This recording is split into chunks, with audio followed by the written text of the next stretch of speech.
Uh-oh.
Okay, we'll start with this. Reactions to the Canelo versus Crawford undercard are now pouring in. On the undercard, we're going to see Muhammad Alakel versus John Ornelas. We're going to see Christian Mabili versus Lester Martinez that we talked about in my previous video. And we're going to see Callum Walsh versus Fernando Vargas Jr. Admittedly, not the strongest undercard that Turkey has ever put together. Not necessarily the most exciting, but still, not bad. Not bad at all, because remember, this is not a pay-per-view. Could it be better? Of course it could be a little better, but how could you complain where, normally, you have to pay upwards of $80 to see Canelo in a fight, and you have to pay per view for Terence as well. Terence hasn't boxed on a regular fight as part of a regular schedule for years now. Normally, you have to pay extra to see the both of those guys separately. Whereas now you don't have to, so all in all, that in and of itself, how could you complain? But I am seeing complaints from the usual suspects. You know who it is. It's the Haymanites. A guy who goes by the name Blunts and Boxing, big PBC supporter, big Heyman fan, said, a terribly weak undercard, but this was expected. There is a lot wrong with a comment like that. I mean, I think that Turkey LL Sheik by now, having done shows in the United Kingdom and the United States, he has to notice the difference between the fans, how receptive and supportive the British fans are, and how ungrateful and petulant the Americans are, because look at this guy. It doesn't matter what you do. You can put together great fights on pay-per-view, or you can do away with pay-per-view altogether to make it more accessible. And still, some guys are gonna complain. He's gotta be thinking to himself, what do these people want? And that's just it. They're getting what they want, because what they want more than anything is to complain. It's not because they want good boxing matches at an affordable price, more access to boxing without having to always go into their wallets. They don't really want that. They want to complain. More than anything. Because at the heart of the matter, what they don't like is that Turkey LL Sheik is in many ways everything they pretended Al Heyman was. Turkey LL Sheik is everything Heyman pretends to be. And they don't like that. So, let's go back to Blunts and Boxing, because he's a great example of the kind of people I'm talking about. He says, the undercard is terribly weak. I don't agree with that. Mabili versus Martinez is an excellent fight. Walsh versus Vargas, that's good too. But according to this guy, the big PBC supporter, the big PBC fan, this is weak, as opposed to all the fantastic fights the PBC puts on? All of their amazing box office fights, their amazing undercards. You're telling me that you were happy to fork over $80 to see a 46-year-old Manny Pacquiao box a C-class fighter in Mario Barrios. Manny, who was 4 years removed from the sport, and Mario, who's never been any goddamn good. I mean, we had a long debate the last 2 days or so about how, even though DAZN has been putting out quite a few pay-per-views, they're still cheaper than the PBC's pay-per-views and of a better quality. You're getting better fights. Let's be honest, DAZN has really only been doing that for a little over a year, where the PBC has been doing that for years. Years! Inundating the market with box office fights via 2 separate broadcasters. Because I remember when DAZN debuted in America, they weren't doing pay-per-views. They did not yet have pay-per-view functionality, and they didn't get it until all the way in 2022. And even when they got it, they weren't doing that many pay-per-views. But Blunts and Boxing wants to complain about them. Whereas from 2018 till now, no one, and I mean no one, in the American market has been doing more pay-per-views than the PBC.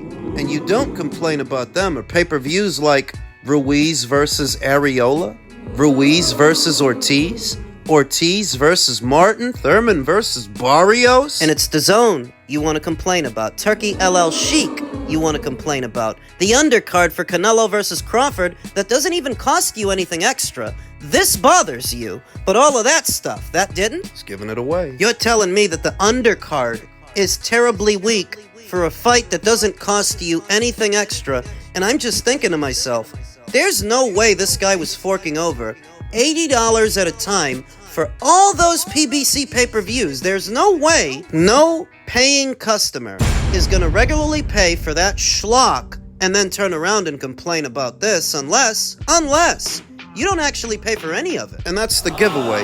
That's the giveaway. This guy don't pay for nothing. He can't see the value in a Canelo versus Crawford undercard and just that card in and of itself because he doesn't pay for any of it. To him, it all looks the same. It's going to when you basically watch everything via illegal streams, but to a paying customer that has to regularly go in their wallet to watch boxing, this is going to be a breath of fresh air. They're not going to look at this and complain, but you will, because you don't pay for any of it anyway, while capping for Al Heyman and how great his PBC is. Meanwhile, even you don't buy any of that shit. It's the irony of it all. The same guys online that'll swear up and down on a stack of Bibles that the PBC is great don't spend their own money on that crap. On that shit. You steal it all. Imagine being a goddamn shoplifter trying to give a product review. So I guess what really chaps my ass about all of this is there's a void left to fill because the PBC are not doing as many shows as they used to. Top Rank is between broadcasters right now, so they're not doing shows either. And here you have Turkey not only making the card more affordable to everyone. He could have easily built this as a pay-per-view. Because just imagine if it were the PBC at the helm of the promotion and not Turkey. Do you think they would have gave it away the way he's giving it away? You know the answer. So you got a guy who's not only making this more affordable for me and you, but it's part of a 3-day boxing festival. It's not just the Canelo versus Crawford card. From Thursday to Friday that week, there's gonna be boxing. Leading into Saturday night. There's gonna be boxing at a time where 2 of the major promotional outfits ain't doing nothing from August to September into the fall. Here you have a guy bringing you boxing. And what do? You complain. Oh, look at the undercard. The undercard is weak. I'm thinking to myself, if not for Turkey doing these shows that he's doing, we wouldn't have much to look forward to on the calendar as boxing fans. But these guys aren't boxing fans. And I tend to forget that. Not really. They don't support anything. They don't reflect anything. They don't want good boxing matches at an affordable price. They want to complain, so that's what they do. They complain, whether it's a pay-per-view or it's not a pay-per-view. Whether it makes sense or not. Because this same guy was complaining about the frequency of pay-per-views that DAZN is putting out, and I'm just thinking to myself, what? $25 for Eubank versus Ben, as opposed to the 80 the PBC regularly charges? You want me to believe that you're paying that and complaining about this? No, sir. You steal it all. That's why you can't see the value. A shoplifter can't really give a product review. A shoplifter can't tell you what value for money is because they don't spend any money. They steal every goddamn thing. I'm telling you, the American boxing scene, it's a joke. Speaking of jokes, Andre Ward's expressed interest in facing Anthony Joshua at 41 years old, retired for how long now? What's it been? 6, 7 years? Anthony started singing a familiar tune. Anthony responded by saying, Payday, you want payday, you want payday, I know that. To which Andre responded, of course, brother. Do you fight for free? Business is always a reason, but not the only reason. I think you understand that. AJ responded by saying, film study is very good, but watching clips on YouTube is very different from real life. Andre responded by saying, that only happens in the movies, LOL. You know how the game works. AJ responded by saying, don't come asking for multi-millions to fight me. Put your pride before your ego and let's rumble. Finished off by saying that he sent Jay Prince, Andre Ward's old manager, contact. And then I saw veteran content creator Two-Tone the Superstar react to the fight by saying, Andre Ward versus Anthony Joshua would be incredible. Ward's defensive against Joshua's knockout power at a catch weight. Catch weight? And Jake Paul step up to Ward, kill the slander for good? Better matchup than AJ. American boxing scene, man. It's a joke. So what's the joke here? Why would Anthony Joshua fight Andre Ward at a catch weight? What would be the purpose of that? Why would Anthony, who's worth many times more what Andre Ward is worth, why would he make that concession? Ward, if you think you can bang with the big boys at heavyweight, no catch weight. Crawford's not using one to fight Canelo. Why do your fans want you to use one to fight Anthony? Not that you're likely to get it, because you're not. Andre Ward is not the A-side to Anthony Joshua. By no means. And that these would-be boxing analysts, content creators, that they're giving Andre Ward odds in this fight at 41 years old, 6 or 7 years removed from the sport, against a heavyweight. So have you guys actually seen Andre Ward fight? Or are you trolling? Because it's not just Two-Tone the Superstar. So my old college roommate, Marcos Villegas, say, Andre Ward will beat AJ if they fight. And I like Marcos, man, I do, but that is a horrible take. Made it worse by saying 100% Ward's IQ is on a different level. Another content creator, Hideo Oladipo, said he hasn't fought for 7 years. And you think he can beat a former heavyweight champion? This isn't a Rocky movie. To which Marcos responded, 1000%. A smaller guy in Usyk already beat him twice. The blueprint is there for Ward. But Ward is an even smaller guy than Usyk with less knockout power. And he's older, and he's been retired for 7 years. Marcos' rationale, AJ lost to a natural cruiserweight in Usyk. Smaller man has already beaten him with great IQ and technique, so it's not crazy to think a well-preserved Andre Ward could do the same. I'm doubling down. I think Ward can beat him. Body work. Well-preserved, Marcos. I mean, if he's so well-preserved, why did he skip out on fighting both Dmitry Bivol and Artur Beterbiev and Alexander Gvozdyk, all of which were climbing the ranks at a time when Ward had 3 of the 4 major titles? If he's so well-preserved, why didn't he fight them? I remember when he retired, the reason that he gave, it was something along the lines of his body told him to retire. 6 or 7 years later, he's well-preserved? Marcos' rationale is that if Usyk can do it, Andre Ward can do it, except Andre Ward is no Alexander Usyk. Andre Ward is the guy who didn't want to fight Lucien Boutte in Canada, where Alexander Usyk won all his belts on the road. You couldn't get Ward to go to Canada. Andre Ward was 1 belt away from undisputed, not once but twice, at 168 and 175. The difference between him and Usyk is Usyk would have got that last brass ring. That's the kind of fighter he is. Even if it meant he had to travel, he would have did it. How do I know? Because I already saw him do it. And I already saw Andre Ward not do it. And you know what else, Marcos? You know what else? I hate to break the news to you, buddy, but Usyk is many times better than Andre Ward. Usyk is light years ahead of Andre Ward. Andre Ward couldn't lace up his boots. I said it! Andre Ward ain't fit to carry his jock strap, his spit bucket. Are you kidding me? I said it! To be honest, I think Ward was good in his time, and one of the best, but overrated. Definitely overrated. I wouldn't put him in a conversation with an Alexander Usyk. I wouldn't put him in a conversation with Naoya Inoue. Crawford. And the idea that at 41 years old, he's going to move up in weight and take on Anthony Joshua having been out, as long as he's been out, I guess you guys think Anthony Joshua is sweet and he's for play.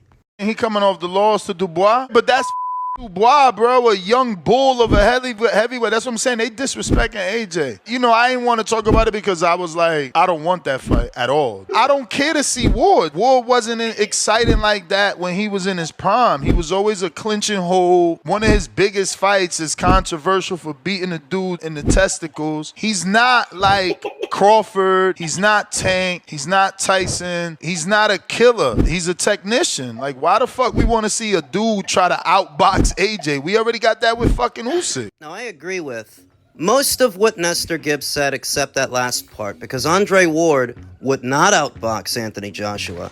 Anthony Joshua can knock him out whenever he wants. He could punch him on the shoulder and knock him down. On the elbow. He doesn't have to hit Andre Ward clean. That's what heavyweight power can do. He can punch him on the hip, on the side of the hip, and knock him over. Do you guys remember how Andre Ward used to fight? Does Two-Tone the Superstar? Does Marcos? Andre Ward was a mid-range fighter. Not an outside guy. And not that boxing on the outside would be of any use against the guy as big as Anthony Joshua. Andre would actually be a sitting duck on the outside and tantamount to a toddler, a helpless child on the inside, to the point that Nestor Gibbs made, that Andre was a hit-and-hold kind of guy. He very much was. Except you're not going to dominate the pocket. You're not going to dominate the clinch against a full-blown, full-grown heavyweight. Are these guys joking? There seems to be a section of the American boxing community that never seems to want to account for the physicality of boxing.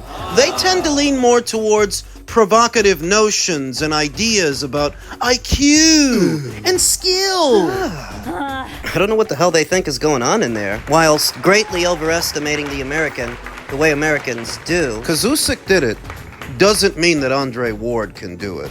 Because who said that Andre Ward was as good a boxer as Alexander Usyk? Based on what? Oh, because Roy Jones Jr. Because he went up and he fought John Ruiz. Oh, was John Ruiz as good a boxer as AJ? You must think he was if you're likening one situation to the other. I don't understand how anybody who watches this sport could arrive at the conclusion that Andre Ward would beat Anthony Joshua. What the hell are you smoking? This is for the money. You know that, right? This is not about legacy. Andre Ward's heart isn't in it and hasn't been in it for years, because if it were, he wouldn't have retired at age 32. 33 or whatever it was. If it were about legacy, he'd be looking at Usyk or he'd be looking at Dmitry Bivol, one of them. So this is not about legacy. This is about a payday. This is about a fighter who spent the better years of his career, his prime years, in the shadow of Manny and Floyd, who at that time were monopolizing all of the attention, and most Americans didn't actually watch super middleweights, since the division was primarily viewed as a European division. In his prime, he was in the shadow of Manny and Floyd.